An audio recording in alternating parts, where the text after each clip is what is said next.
vibe like I'm Jason. I see the world like it's ready for the taking. I see this place like a game I'm playing. Straight to the bank to collect my payments. No negotiations, it's my way, I was born impatient. And like a damn Freemason, I'll run this nation. Good evening, Titan Nation. How is everybody?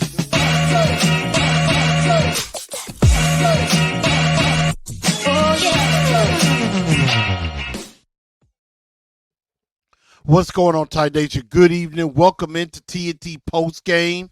I am your host, Blue Enforcer, a.k.a. The Truth, and we're going to have a very good recap of this game. We're going to try to get over it together and move on, and definitely try to close the book on this Jets loss, 24-17. The Titans fall to 0-2. Make sure y'all go ahead and like the show if you could for me. Definitely like this show. And also hit that subscribe button if you're new to the channel. And hit all under your notifications so you know when I am going live. That way you can join in on the show. And just make sure you follow on Facebook, Twitter, and Instagram. Definitely follow on those channels as well. And you definitely know I'm going to try to update as much as I can on those platforms. And so I thank everybody for sticking with me on that. But the Tennessee Titans, they fall again. They fall 24-17 for the second straight week, and they fall to 0-2 to the Jets. A game that they had a chance to win. There were some good things that happened, but there were also some very bad things that happened in this game, too, that really just turned this game upside down on its head. And a lot of the problems start at the head and the feet of number 8. And we're going to get to talk about that in just a bit.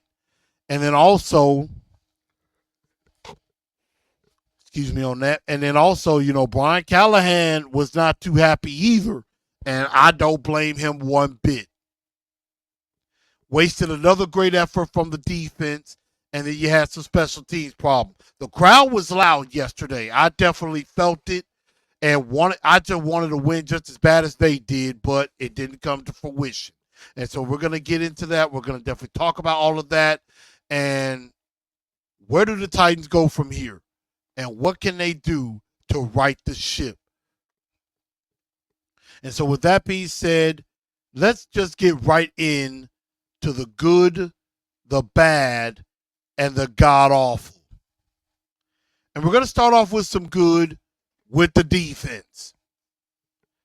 The defense held Aaron Rodgers to 176 yards passing. Yes, he had 2 touchdowns, but he sacked him a couple of times, both thanks to Harold Landry. But Aaron Rodgers wasn't as able to dominate as he normally could. So the defense did some things very well, but you could tell as the fourth quarter wore on, it broke him down a little bit. And we're going to get to it later where sometimes the things that the Titan offense does affects the defense. Sometimes you think what happens on one side doesn't affect the other. Yes, it does. That can definitely happen. It can happen more often than you think. And so that's something that the Titans are going to have to work on. They're going to have to deal with because, other teams are going to find a way to have some success.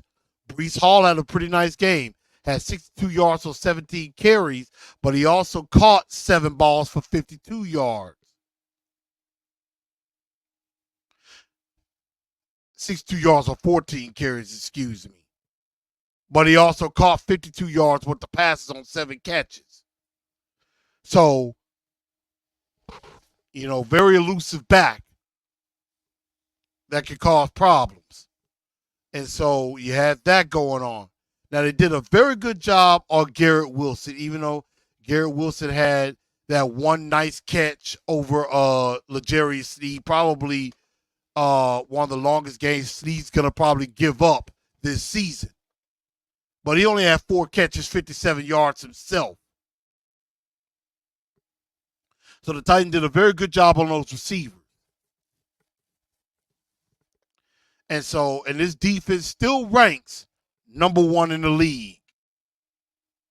They're still number one in the league. Number one in total yards, number one against the pass, 10th against the run. And I think they have a chance to keep that up. Now, the Green Bay Packers could present a different challenge because they're going to be a team that ran the ball extremely well. Like Josh Jacobs had 151 yards on the ground. Josh Jacobs had 151 yards on the ground. Malik Willis didn't have to do much.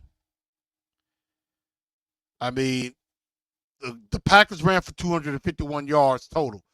Josh Jacobs had 32 carries, 151 yards. Malik brought 6 for 41 yards. And he did not get sacked in this game. So we're going to have to be conscious of that. But I love what this defense is doing. I'm in love with the defense. Another good is Calvin Ridley. 4 catches, 77 yards, and a miraculous touchdown that I thought was incredible. Because I honestly saw that play. I honest to God thought it was going to be intercepted. I thought it was intercepted. I thought, oh no, Will Levis made another mistake. Then I see Ridley running in the end zone with the ball in his hands. I'm like, he caught it. Wow. And he did. And so Calvin Ridley starting to show up on the stat sheet a little bit. And he also had a rushing touchdown as well on the end around. And so Calvin Ridley is starting to get used a lot more, especially with the disappearance of DeAndre Hopkins and the absolute non-factor that is Treylon Burks. So I definitely like what Ridley brings with his game, brings the speed. He brings that element that he is the number one receiver. And him and Will Levis need to make sure they continue to get on the same page. Because we're going to need that connection a lot. Now to the bad. Another blocked punt. Never had it in a very long time where one team has their punts blocked in back-to-back weeks. Hasn't happened in over 20 years. So now you're starting to wonder, is it time to question Cole Anderson, the special teams coach? Because I was listening to Stillman and Company yesterday, and you remember with Mike Mularkey, he had Bobby April as his special teams coach, hired him, 4 games in, fired him because of a debacle in Houston where I think some kicks were missed, and then a punt got returned for a touchdown. That got that man fired. So Cole Anderson might be under a leash. Maybe not a long one, but this special teams is going to have to get right. Now, I blame more on personnel and the execution because Julius Chestnut completely whiffed and didn't even try to block the guy that ended up blocking the punt. So I put that more on Chestnut than I do the special teams coach.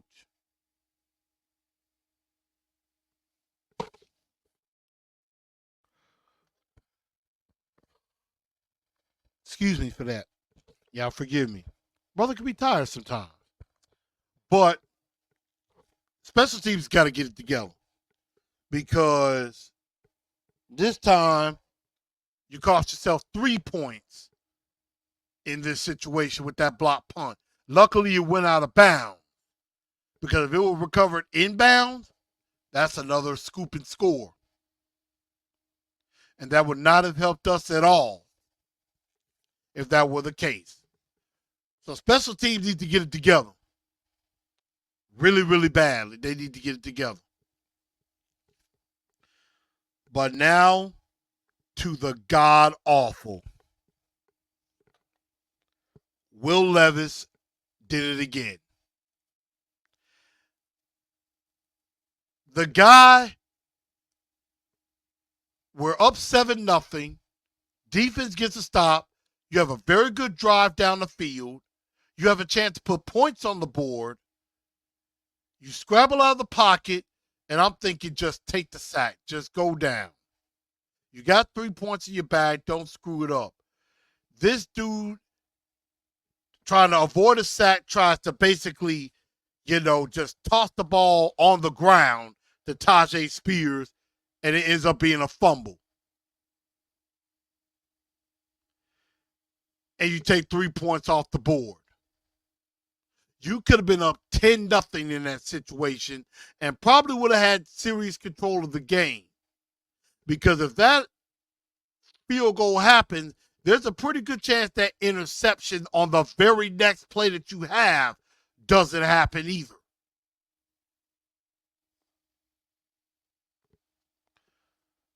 But that pissed me off. And it obviously pissed off Brian Callahan too, because as soon as Levis coming off the field, you see it on TV. He is saying, "What the F are you doing?" Brian Callahan saying that to Will Levis. "What the F are you doing?" And we were all thinking the exact same thing. And I know Brian Callahan was like, I got to be aware, especially when the cameras are around and stuff like that. And I'm thinking in my mind, don't apologize for that. You had every right to do that to him. I would have done the same thing. And I wouldn't have been nice about it. I would have said something worse.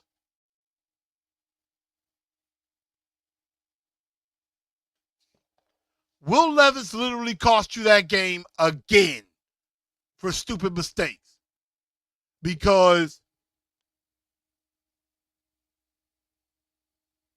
the fumble cost you 3 points.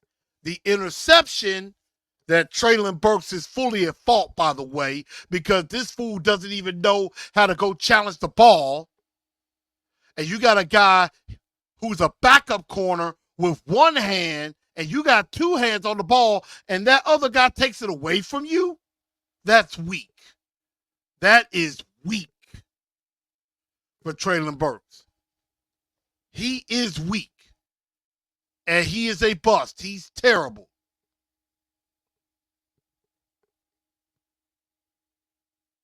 So you do all of that, and now he's saying he has to rewire his brain and things like that. And I tweeted this out. I said, Stephen A. Smith calls the Cowboys an accident waiting to happen. I am now dubbing Will Levis the mistake waiting to happen. Because now I'm going to be going into the games not thinking about hoping that Will Levis doesn't make a mistake or what happens if he makes a mistake. I'm going to say, I know Will Levis is going to make a mistake. It ain't a matter of if, it's a matter of when. Will Levis is going to make a mistake. I know he's going to. He's going to F up against the Packers. I believe it now. And like a commenter said on Twitter, might you start betting anytime interceptions on Will Levis? Because I think he's going to give you one. And I hate to be like that. Because I know a lot of people are like, well, why are you down there dogging Will Levis all game? Because he deserves it. The guy doesn't have it right here. He has it here. He's got the heart. He doesn't have it up here between the ears. And that's where you got to have it the most. Between the ears. And he doesn't have it. Now, he did a little bit better with not taking bad hits. He would dive instead of sliding. But I guess that's a way to protect the football.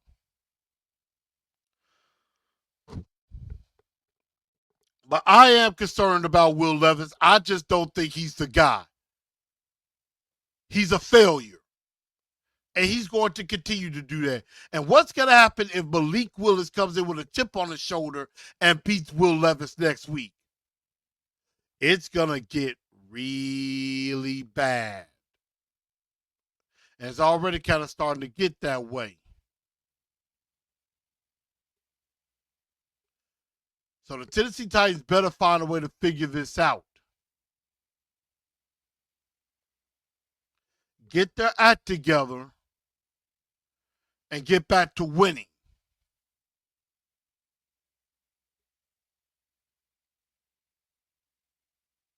So Will Levis needs to get these mistakes out of his head. Get out of his own head. Get out of his own ass and play some ball. And do it the right way. And quit giving games away. Now you got a chance with 2 backup quarterbacks possibly coming in. You got a chance to right the ship. If you can get to 2-2, then we might be okay. But if you're at 0-3, 0-4, that's it for Will Levis. You got to go to Mason Rudolph, and you can't turn back. But I just don't trust Will Levis. I think Will Levis is going to make more mistakes coming up. I know there's some out there that says it's not time to bench him yet. Give him a chance. I'm like, I've seen enough. This is what he is. This is who he is. And it's not good.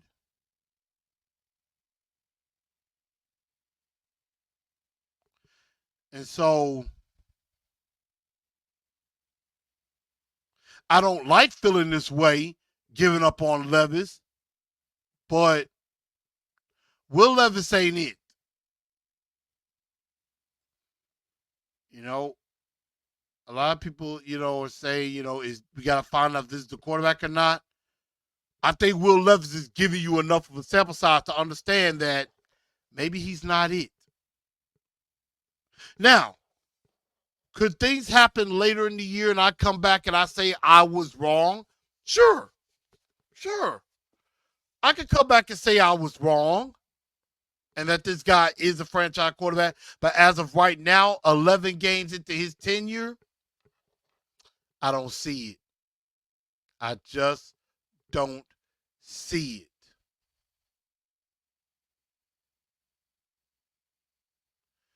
And so I have my doubts going into this next game when it comes to Will Levis. I don't believe in him anymore. I don't trust him anymore. And he's going to have to earn my trust back. And I just don't think he has the capability to do it. And I don't think Brian Callahan trusts him either. Judging by the way he, talked about him in the press conference, I don't think he trusts him either. And I wouldn't. Why should you? He's thrown the game away for you twice in the same exact fashion, back-to-back weeks. Never has that happened in 22 years.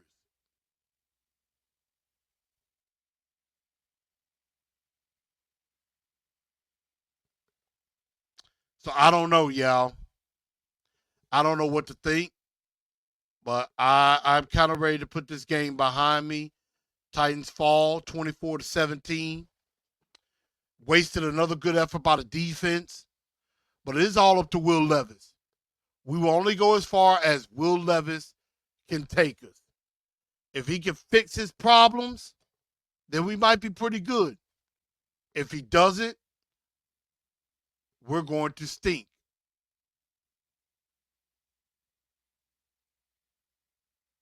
And so that's really all I got to say about this game. I'm ready to move on. The crowd was great. And I'm really thinking it might be time to head towards Mason Rudolph. Because if Mason Rudolph is in these first 2 games, we're 2-0. Very simple. But everybody, that's really all I need to talk about. I kind of need to get that out of my head and see what will happen with the mistake that is waiting to happen. Because that's who he is now, the mistake. Because he's going to make another one. and it's going to hurt. But we're going to try to have faith. So on Wednesday, get ready. We're going to get ready to go into the Packers game and how we make sure that Malik Willis doesn't come in here and exact his revenge.